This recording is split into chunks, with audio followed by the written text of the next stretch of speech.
This is the New York City FC Pregame Live. Tonight, New York City FC looks to overcome a 3-1 deficit and make it to the first Champions League final in club history. And now, here are your hosts, Glenn Crooks and Sal Rosamilia. Sal Rosamilia, woo-hoo! Now, I tweeted out New Jersey Soccer Mafia. This guy, well, he's got the last name to prove it. Carney, it's the soccer hotbed in the States, right? Get it right. It's Soccer Town, USA. Yeah, okay. Yeah. That was Tom McCabe produced that wonderful documentary. And Sal, it's great to have you with me today in place of Matty Lawrence. And Sal is a guy that follows this league very, very closely. As we're here at Red Bull Arena, where Sal has been near the fourth official for many a game as a match director for MLS. He's in the booth tonight. He's a veteran of this position. He did play at Kearney with Tony Meola, a couple of the pretty good goalkeepers, then played at Columbia University, and now he's with us. There's a few things in between. By far the highlight of my entire career having anything to do with soccer. And Matty, we miss you, and thank you for letting me keep the seat warm. And I'll do the best I can to be as good as he is. And a huge one tonight as we set the scene, Sal. New York City is down 2 goals on aggregate. Second leg, CONCACAF Champions League semifinals. The Sounders, they're sort of the veterans of this competition. I mean, they've been here a lot. This is their 7th time in the CCL. It's just the 2nd for New York City FC. Seattle has advanced to this round just once, the semifinal round in 2013. No MLS team has ever won CONCACAF Champions League. That has to change soon, doesn't it? It's 2 MLS teams on one side of the bracket in a semi, and Pumas advanced past Cruz Azul. It was 0-0 last night in Mexico City at Azteca, but Pumas wins on aggregate 2-1. And there's always, and you've been around this league so long, Sal, just that aura of Mexico and defeating the Mexican teams, which is why when the U.S. men's national team won 3 times over Mexico in competitions, it was a huge deal because the U.S. has, at times struggled in club play for sure, and on the national team level certainly as well.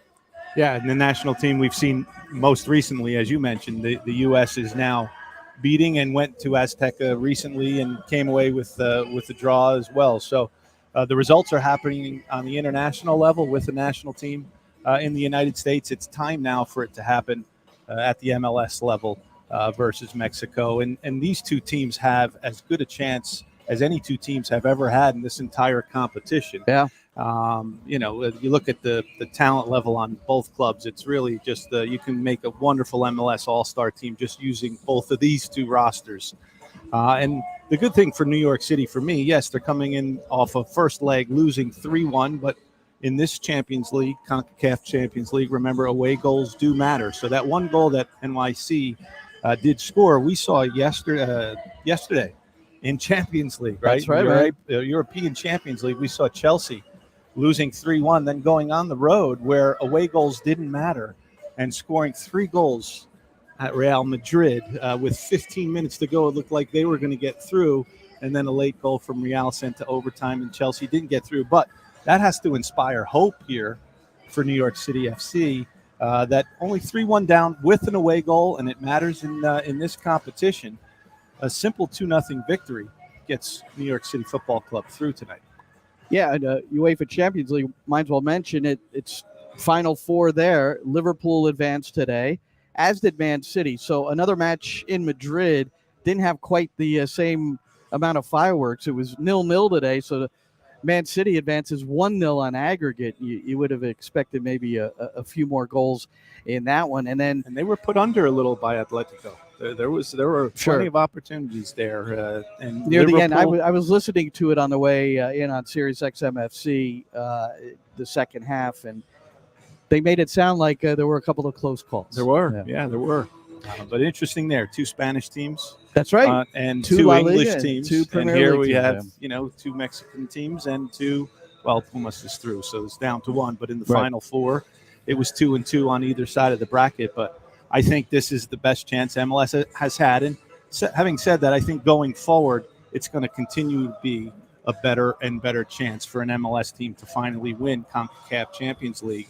Of course, there's reasons why maybe it hasn't happened yet to this point. And there's reasons why maybe the Mexican representative or Mexican teams might be a little bit more favored over MLS teams. It's one word, budget. That's but it. I also want to mention that's the main reason. I'd give a couple others, but yes, 77,000 strong at Villarreal. That's how many folks live in that. That would be like the Carney Scots making the U.S. Open Cup. 40,000. Huh? 40,000. Right. That'd be like the Carney Scots making the U.S. Open Cup semifinals, you know? Well, look, we had in 1994, a good number of that 40,000 people from Kearney made the trip to the Rose Bowl to watch the U.S. play their 2 matches there against Colombia and Bulgaria, Romania. Help me out.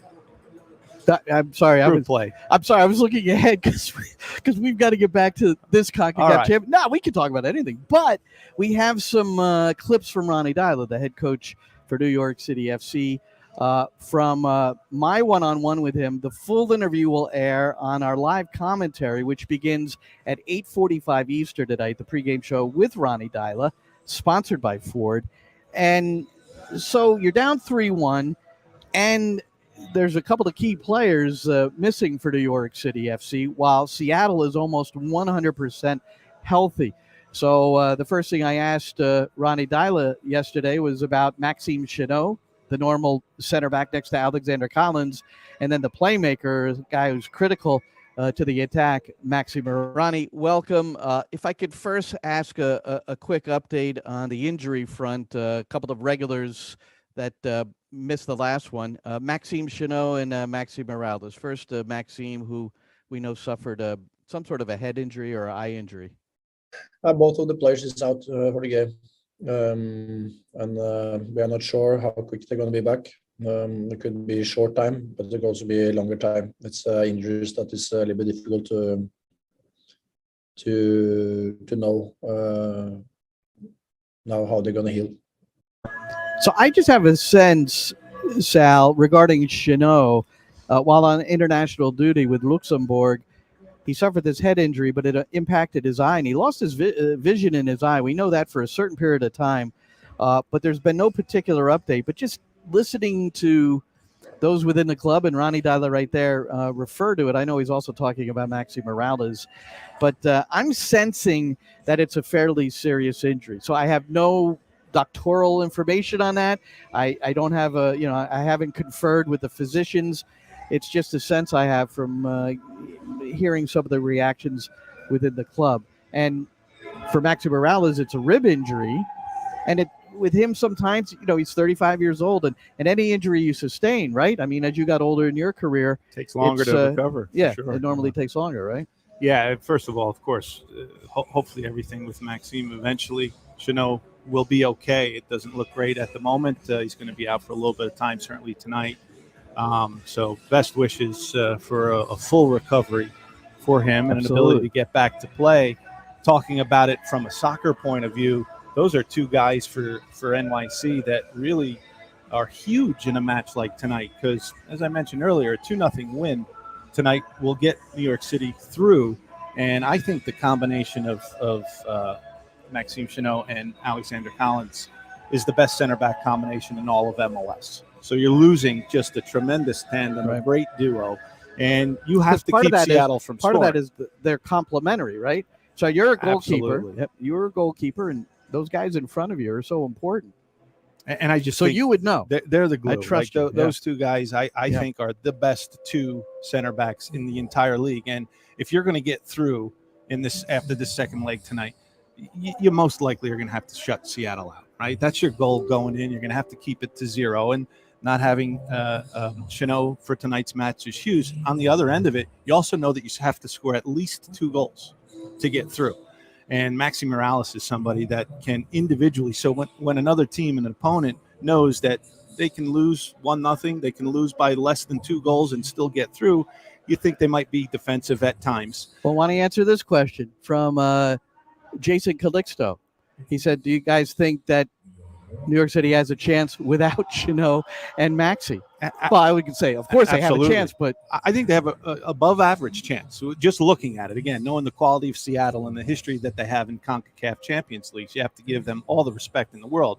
But if this game is still 0-0 in the second half and NYC gets a goal in the 75th minute and there's 15 minutes to go and one goal gets them through, would you like your chances at that point?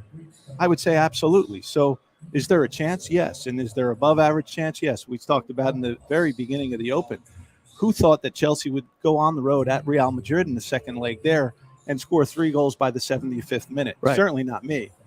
Now, they didn't get through. Benfica scored 3 today against Liverpool, but it was that was kind of, it was 3-1. Yeah, it was like 3-3 was 6-2 at one point was the aggregate. So Liverpool got a little sloppy. We do have the starting lineup now for New York City FC. Sean Johnson at goal. The back four, as you would expect, Tavon Gray, Thiago Martins, Alexander Collins, Malde Amundsen, Nico Acevedo in for Keaton Parks, along with Alfredo Morales, Magno Rodriguez, Thiago, and Castellanos. I thought Gabriel Pereira might get the start ahead of Thiago Andrade, but no. But one change, Acevedo for Parks.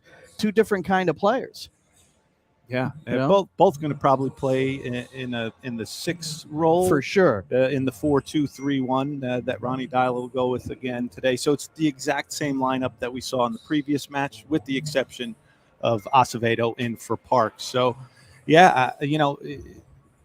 is he looking for potentially attacking a little bit more earlier in the game? Is he thinking that maybe Seattle? There's where the tactics come in. You're trying to. I think of Parks as a higher level attacking player, although Acevedo made some movements getting forward in Seattle, which were kind of interesting because of the situation. He got in close to the top of the box. He got a left-footed shot off, but Parks also hit 2 or 3 really good firm shots from distance. Yeah, good from distance, good in the probably better in the air than Acevedo is. But going back to what we heard Coach Dila talking about in the clip, is protecting the goal, right?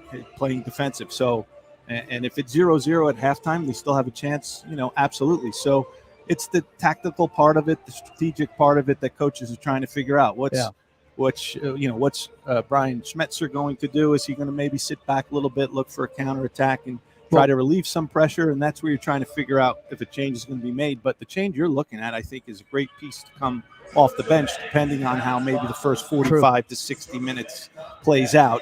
You have a good piece. You have multiple pieces off the bench that you can go to if you need goals. One thing we know, Sal, is that New York City's got to figure out the roll-ons, and I asked Ronnie about that. In the post-game, in the 3-1 defeat, you twice mentioned the left side of defense, which it would be unfair to just say Malde Amundsen and he had issues. But the Roldan brothers, who grew up probably playing in the backyard, playing in the streets, they have a good relationship.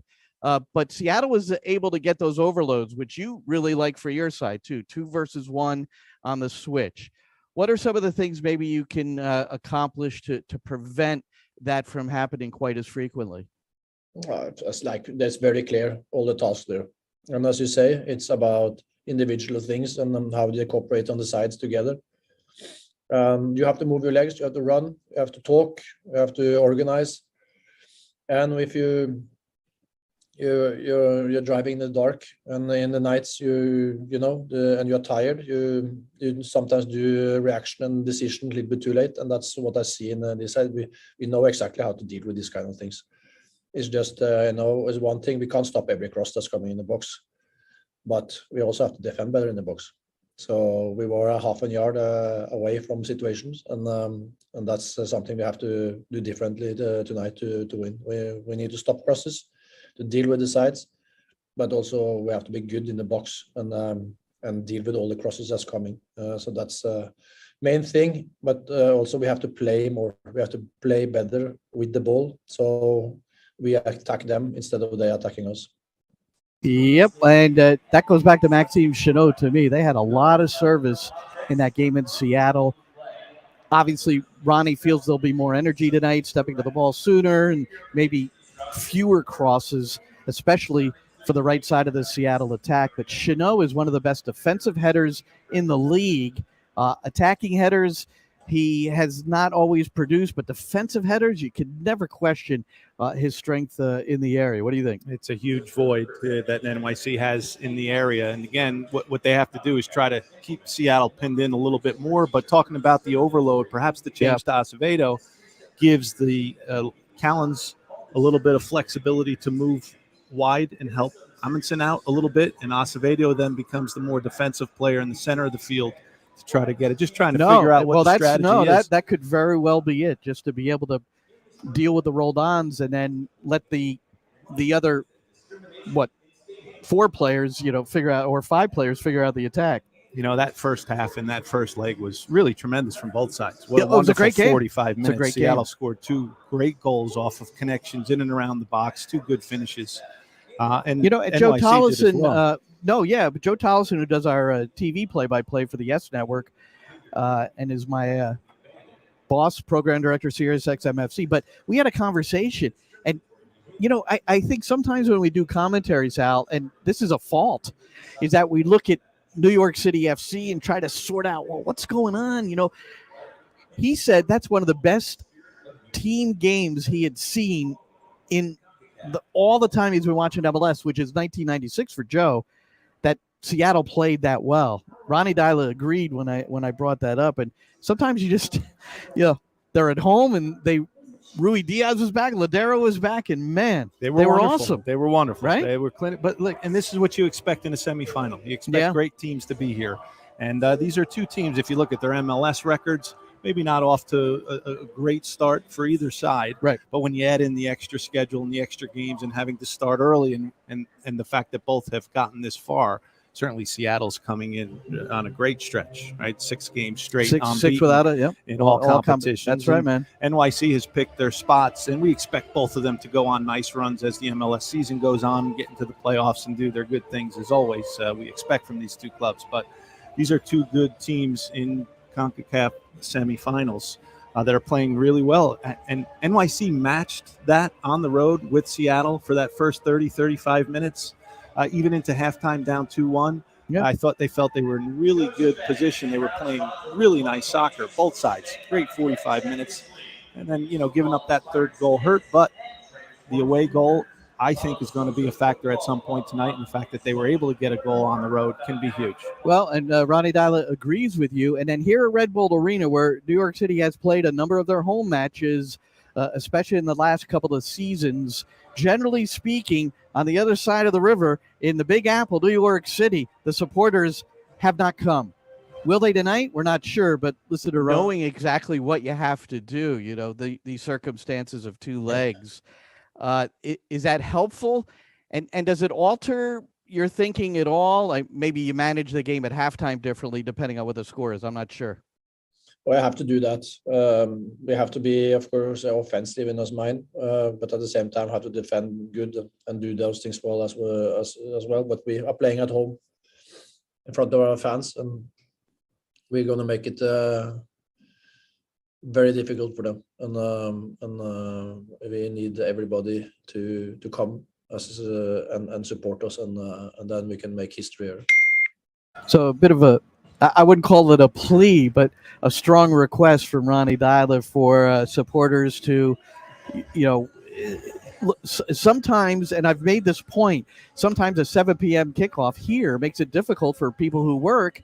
They get home from work, and it's very difficult to get here. You have children, the different sorts of things. But a passionate supporter, I always think, will figure it out. 9 o'clock kickoff, the only thing you can come up with is that you got to get into work at 4 a.m. or something like that. But you should still come. It's a holiday week.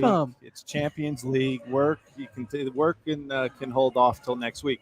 Speaking of the supporters, right? There is a nice group filling that section right behind the field. But look to the right. Seattle has brought a few. There's a small square section behind the goal to our right. And there are Seattle supporters that have obviously flown. They could have driven, but we would assume they would have had to leave right after the whistle of that first match. And Vamos NYCFC Guatemala. All right, Noe. That's Guatemala up at East Hartford when Comunicaciones played in that first leg of the quarterfinal. 11,000 in that stadium supporting Comunicaciones, 2,000 to 3,000 for New York City It makes FC. such Pretty a difference, interesting, right? The atmosphere, this right. type of game. This is a huge game for not just NYC and Seattle, but for MLS, for soccer in this country. This is a huge game, and even neutrals should, I think should come out and just support this game. It's a wonderful arena, great place to see. It's a great place to a watch soccer a game, no It matter sure where is. you're sitting. Nope. Well, we've been scrolling the starting lineup. We've discussed it a little bit. Only one change for New York City. Nico Acevedo for Keaton Parks.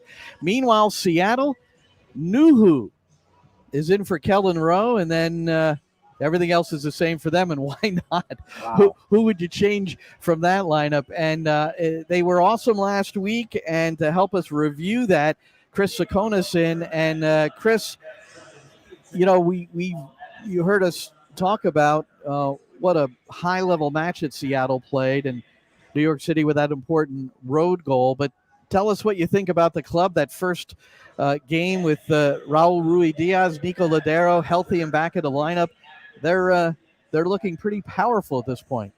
Yeah, you saw Ladera get the penalty kick goal there, but Alvarezna, Jordan Morris with the 2 goals in the first half. That was really the difference for the Sounders against New York City FC from a scoring standpoint.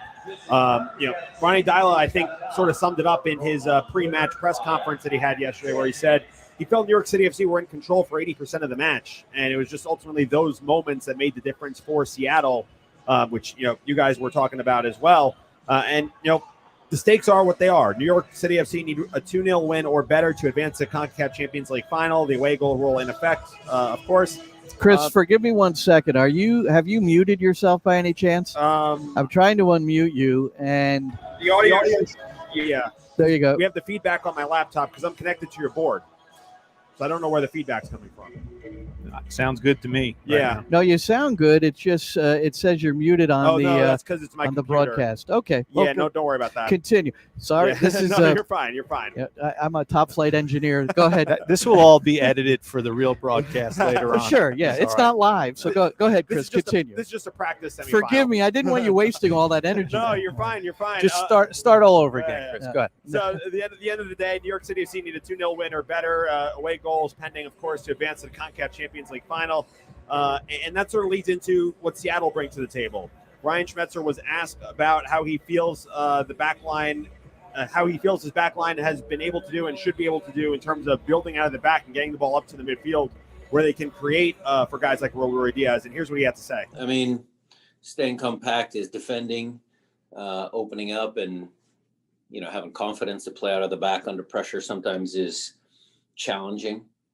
But look, Jackson's come on and done a great job. I think he finds the right pass.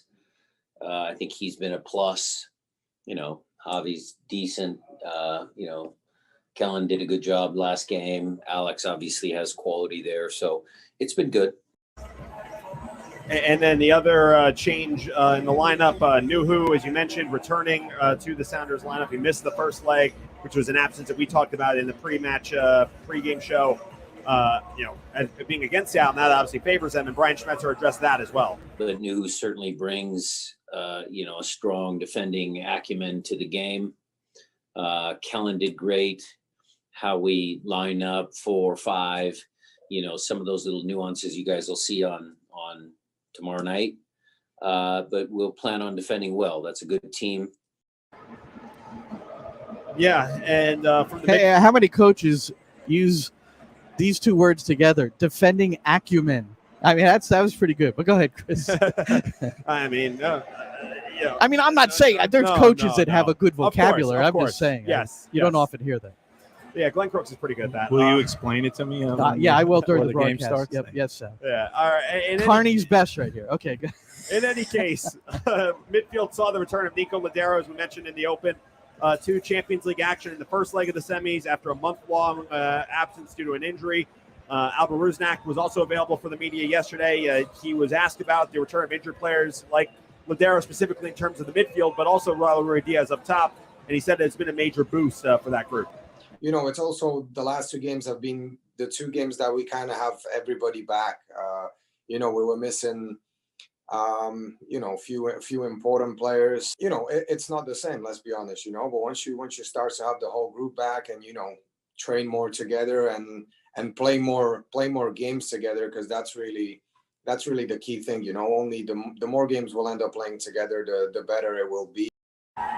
And man, was he good last week. And in a bit of a different role, playing a little deeper in the midfield with João Paulo, right? Yep. And he's been a key guy in the first leg. He's going to be a key guy for Seattle in the second leg, someone that New York City FC are going to have to key in on. And they're down a key player in the midfield as well. Maxi Morella is still out, not going to be available for them. That was going to be a big matchup if he were healthy, but he's not. And now New York City FC as a team are going to have to try and find a way to neutralize him, and neutralize the rest of the Seattle Sounders midfield that was just a juggernaut in the first leg. All right, Chris, well done. Those of you who follow Crooks, if you don't do it, Chris Soconus will be producing highlight clips during the broadcast. This is unprecedented in MLS radio history, that highlights during the game. Chris will be back at halftime as well and postgame here on the New York City FC network. Our airtime 8:45 for the pregame show. Chris, thanks so much. Appreciate it, guys. And there he goes. So, hey, one other thing I want to play regarding Seattle. You'll like this. One of the reasons I really enjoy my show on Sirius XM-FC is I get to talk to so many coaches. And this morning I spoke with Mikey Vargas, who's the U20 men's national team coach. And one of the guys in the pool, and he's done so well, is I would imagine we'll see him at some point today, Obed Vargas, 16 years old, and he's the youngest player in the pool. He has started 3 of the 5 previous Concacaf Champions League matches.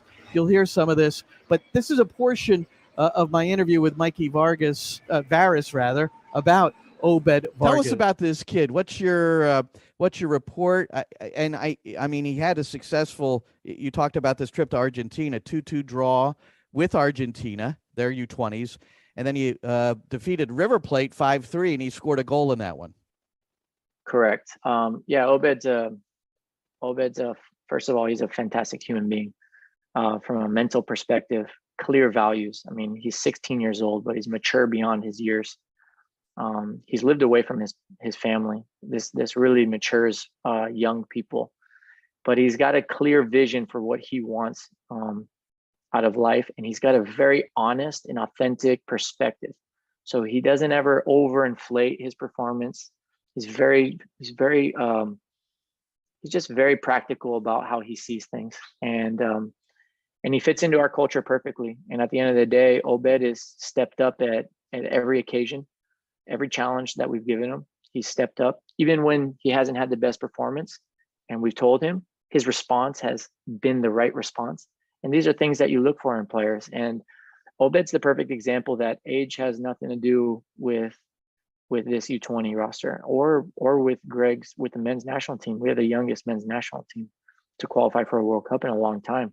It's about who's ready, who's willing to fit into the culture, who performs, and who's ready. And Obed is a great message to every 05 and 04 out there that if you're ready, we are ready if you are ready, And it would seem 5 matches in the regular season MLS. He's played in every one of them, started 3. 5 matches in the Concacaf Champions League. He's played in every one of them, starting 3 matches. He may fit the bill for the players who are getting minutes and will be more prepared for you in June.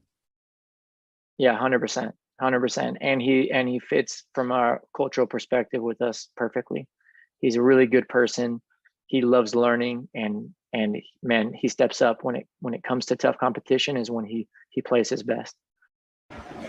Everyone loves the youngster, 16 years old, and that's Mikey Vargas, the U20 men's national team coach, formerly with Luchi Gonzalez at FC Dallas. He was first in the academy, then a first-team assistant. What a conversation. That's a must listen to, especially for coaches, but everyone, because the 20s have this dual task this summer. They're trying to qualify for the Under-20 World Cup, but also the top 2 in the region, so you have to get to the final, will qualify for the Olympics. And you know how difficult that's been. We've struggled in that. We haven't in been that there since area. 2008. Yeah, it's been a while. So this is what he has tasked. So that's Obed Vargas, 16 years old, on the roster for Seattle. Sal's got he's still a teen? Is he still a teen? Your son, Nico? He is a teen. Yeah, he's a teen. So was he 19 now? He's an 02, yeah. So to have an 04 or an 05. But you have a high level kid. He plays at Rutgers, out of the Red Bulls Academy, and just considering this kid what he's doing at 16. Yeah, having an opportunity to work through MLS academies, you see the maturation process with young players, and it's amazing how they prepare. And we heard Coach talking about just the type of kid that Obed is off the field, and I think that's every bit as important as the talent. Yep. Clearly, we can see the talent that he has. You hope that in some cases, a lot of times they're force-fed or they're given opportunities, and it's too much of a stretch for them, and then there's a big struggle and a pullback. And a lot of that has to do with the mentality and the type of person. It seems like the way he was describing this young man as a person, that's not going to be a problem for him. It'd be wonderful to watch him up close tonight and see if he gets into this game. Not starting, as you said, but maybe an opportunity for Schmetzer off the bench. All right, well, we've got some excitement here. We've got the second leg of the Concacaf Champions League. Two MLS sides, New York City FC at home here at Red Bull Arena, where they have a home record of 8-4-3. Not bad, but it's better at Yankee Stadium. But here they've had success, and they're hoping to have a good, strong attacking showing here in Harrison, New Jersey tonight. Sal Rosamilia, I'm Glenn Crooks, and we've got the live commentary coming up. I hope you'll tune in, nycfc.com/radio. That's the New York City FC network. And at 8:45, we're on. Rony Dala will have 10 minutes with the head coach for New York City. He has some interesting comments, some of which you heard here on our NYCFC pregame live. So for Chris Soconus, Sal Rosamilia, I'm Glenn Crooks. Look forward to the game. Enjoy the game, and we'll talk to you again soon.